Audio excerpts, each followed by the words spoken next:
morning, YouTube. So as you can tell from the title of the video, today we are going to be making a homemade fresh white bread. It's only a couple ingredients, super easy to do, and like who doesn't like their house smelling like fresh bread? Like, beautiful, absolutely delicious. I am just going to the store right now to get the rest of the supplies for it. I have most of them at home, but I just am missing a couple. I'm gonna do a quick stop at Starbucks because I slept 11 hours last night, and for some reason, like I feel like I'm in this weird haze. I just can't shake being tired. So I need some caffeine in my body, ASAP. And then as soon as we're home, guys, we will start baking. Don't forget to hit that like button, comment down below, and subscribe to the channel. And I'll see you guys at home. Okay guys, so before we get started on going over all the things that we're gonna need to put in the bread, we are gonna need to go over a quick few things that are gonna make your life so much easier when making this bread. So the first things first is you're gonna need a nonstick pan.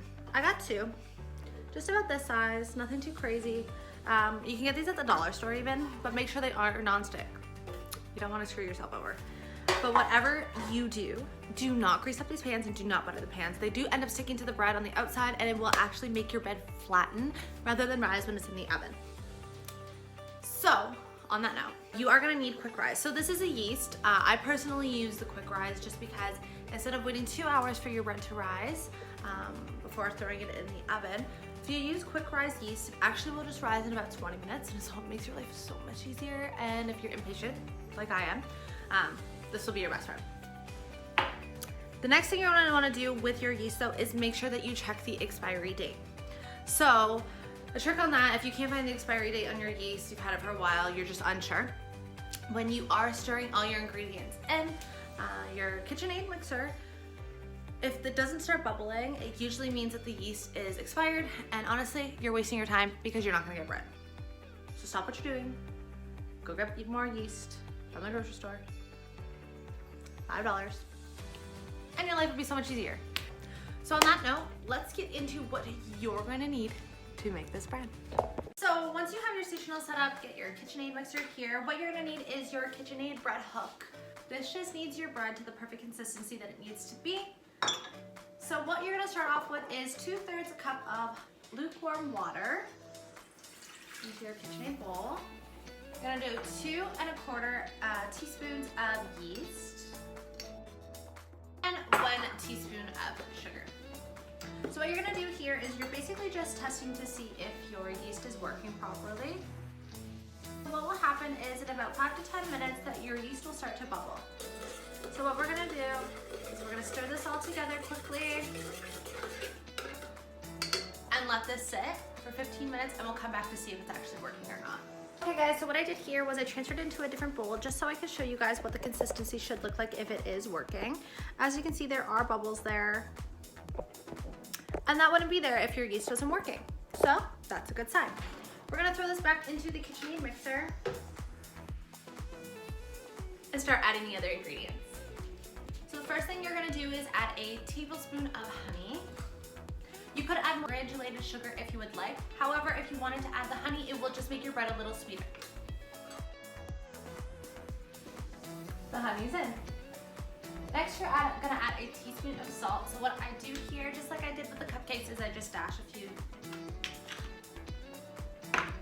Next, I'm going to add 1.5 tablespoons of butter. So what you're gonna wanna do is you're gonna make sure this butter is at room temperature. I've already cubed it up nicely, and then you're gonna put it in slowly but surely.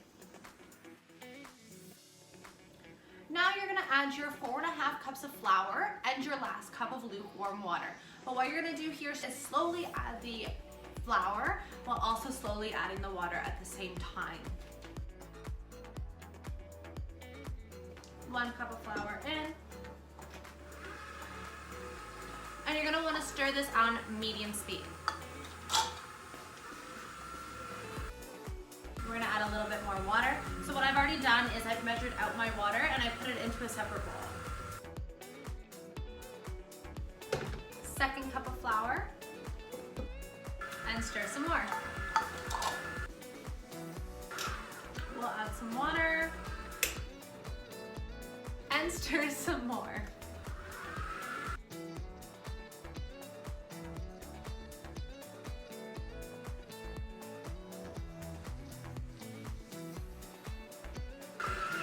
What I'll do here is I'll add the last bit of lukewarm water.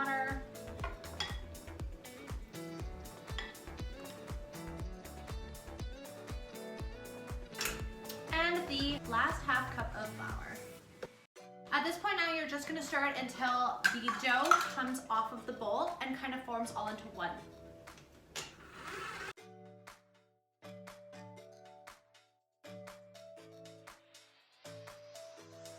Once it's all stirred together, it is gonna come off the bowl edges like this. This is what I was trying to describe to you guys earlier. So it is kind of already gonna form into a ball like so. At that point, you're gonna grab another bowl and some saran wrap. You're gonna take your dough out of the bowl and you're gonna knead it for 2 minutes.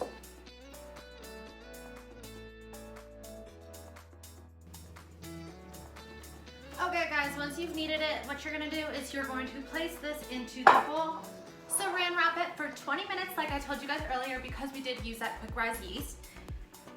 In about 20 minutes it will double in size, we'll check up on it, and then we'll put it in our pans and throw that baby in the oven. Okay guys, so after I used the bread proofing option on the oven, I have now risen my bread nicely. You're gonna wanna do this for, like I said, 20 minutes or until it has doubled in size, which as you can tell, it has. So now we're going to take our non-stick pans and we're gonna split this baby in half and then throw it in the oven. So in the meantime, while you're doing this, you're gonna preheat your oven to 390 degrees Fahrenheit, and you're gonna bake it at 25 to 30 minutes in the oven. We're gonna split these loaves in half here. Put it in our pan. You're going to want to tuck the bottom, like the sides underneath, just so it gives the loaf a better look. Make sure all the air bubbles are out. 1.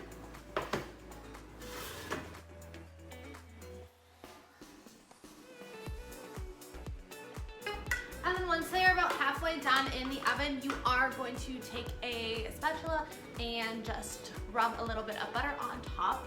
That way you get that nice golden crispy layer on top. And we're gonna throw these in the oven and we'll check back up on them once they're done.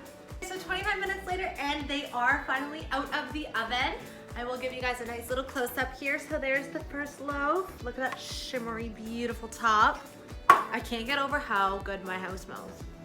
Like, unbelievable. If you, oh, this is good.